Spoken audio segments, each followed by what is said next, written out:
اللہ کی طرف سے جو نبی اور رسول آتے ہیں وہ انسانیت کے لیے نمونہ اور آئیڈیل ہوتے ہیں۔ ان کا ہر عمل لوگوں کے لیے دلیل کی حیثیت رکھتا ہے، اسی لیے وہ زندگی کے تمام شعبوں میں اعلیٰ ترین معیار پر قائم ہوتے ہیں۔ ان کی عبادتیں خشوع اور خضوع کا نمونہ ہوتی ہیں۔ ان کے معاملات پوری طرح راست گوئی اور پاکیزگی پر مبنی ہوتے ہیں۔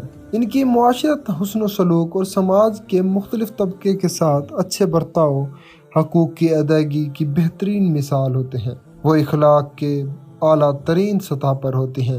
یہ بات اس لیے بھی ضروری ہے کہ نبی کا بنیادی فریضہ دعوت و تبلیغ ہے، اور دعوت کے لیے مؤثر ہونے کے لیے ضروری ہے کہ مدعو پر اس کے اخلاق و سلوک کی بہترین نقوش ثبت ہو، کیونکہ محبت اور خوش اخلاقی سخت دل بھی پگھلا دیتی ہے۔ قرآن مجید میں مختلف انبیاء کرام اور ان کی اقوام کے واقعات کا ذکر کیا گیا ہے۔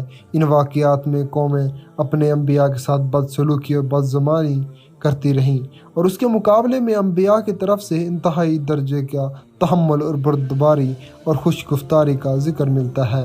جناب محمد صلی اللہ علیہ وآلہ وسلم کی زندگی کا مطالعہ کیا جائے تو صاف معلوم ہوتا ہے کہ آپ بلند اخلاق اور اعلیٰ ترین سطح پر تھے۔ اسی لیے قرآن مجید میں آپ کے بارے میں کہا گیا ہے، اکثر اخلاقی کمزوری کی بنیاد یہ ہوتی ہے کہ انسان کے قول و فعل میں تضاد ہوتا ہے۔ یہ گفتگو تو بہت اونچی کرتا ہے لیکن عمل میں بہت نیچی سطح پر ہوتا ہے۔